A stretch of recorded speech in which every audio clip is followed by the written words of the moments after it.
আল্লাহ নবী সাল্লাল্লাহু আলাইহি সাল্লাম বলেন, কোন বান্দা যখন গুনাহ ছেড়ে দিয়ে তওবা করে আল্লাহর দিকে ফিরে আসে, আল্লাহর কসম নবী বলেন আল্লাহ তাআলা সবচেয়ে বেশি খুশি হন।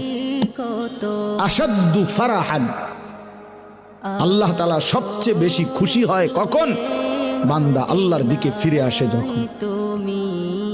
বিতাওবাতি আবদিহি, বান্দা যখন আল্লাহর দিকে ফিরে আসে আল্লাহ তাআলা ভীষণ খুশি হয়।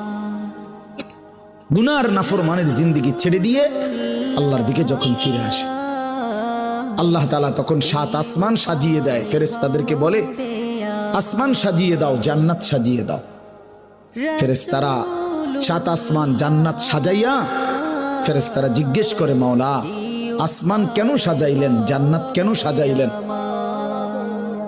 তো আল্লাহ তাআলা বলে, আসলাহাল আবদু মাওলাহু, শোনো, আজ এক গোলাম যে তার মনিবকে ছেড়ে চলে গেছিল অনেক দিন, আজ সেই ভেগে যাওয়া গোলাম তার মনিবের সাথে সম্পর্ক ঠিক করে ফেলছে। আমার এক গোলাম আজ অনেক দিন আমারে ভাইগা গেছিল, সেজদা দেয় নাই, আমার হুকুম মানে নাই, অনেক দিন থেকে আমার থেকে দূরে ছিল, আজ সে আমার কাছে ফিরে আসছে।